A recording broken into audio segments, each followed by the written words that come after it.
পঞ্চগড় ২ আসনে বাংলাদেশ জামায়াত ইসলামী কর্তৃক মনোনীত প্রার্থী বোদা উপজেলার সাবেক উপজেলা চেয়ারম্যান ও বোদা দেবীগঞ্জের গরিব দুঃখী মেহনতি মানুষের বন্ধু আলহাজ শফিউল্লাহ শফি ৮ নং দণ্ডপাল ইউনিয়নে মৌমারি অষ্টপ্রহর মন্দিরের মন্দির কমিটি কর্তৃক নিমন্ত্রণের পরিপ্রেক্ষিতে অত্র অষ্টপ্রহর মন্দিরে বেড়াতে আসে।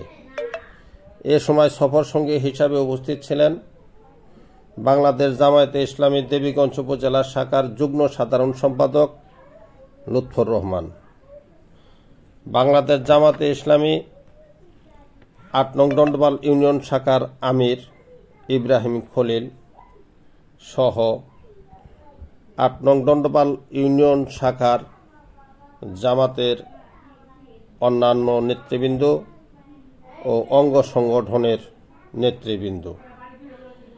এ সময় সনাতনী ধর্মাবলম্বী মানুষ ওনার উপস্থিতিতে সন্তুষ্ট হয়ে অত্র অষ্টপ্রহর মন্দিরের নানাবিধ সমস্যার কথা উপস্থাপন করেন এবং উনি গুরুত্ব সহকারে কথাগুলো শোনেন। উনি কথাগুলো শোনার পর উক্ত সমস্যাগুলো স্বচক্ষে দেখার জন্য সকলকে নিয়ে অত্র অষ্টপ্রহর মণ্ডপের বিভিন্ন জায়গা ঘুরে ঘুরে দেখেন এবং ধর্মীয় কাজে সকলকে স্ব স্থান থেকে তাদের ধর্মীয় কাজ উদযাপন এবং পালনের জন্য আশ্বস্ত করেন। ধর্মীয় কাজে কোনো প্রকার বাধা আসলে ওনার শরণাপন্ন হওয়ার জন্য অনুরোধ করেন।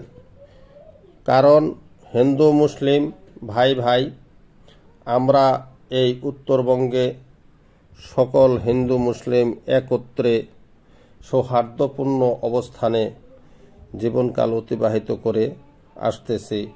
এই বিষয়টি উনি সনাতনী ধর্মাবলম্বী ভাই বোনদেরকে সুন্দরভাবে বুঝিয়ে বলেন এবং সকলকে ধন্যবাদ দিয়ে সকলের সুস্বাস্থ্য কামনা করে অষ্টপ্রহর ত্যাগ করেন।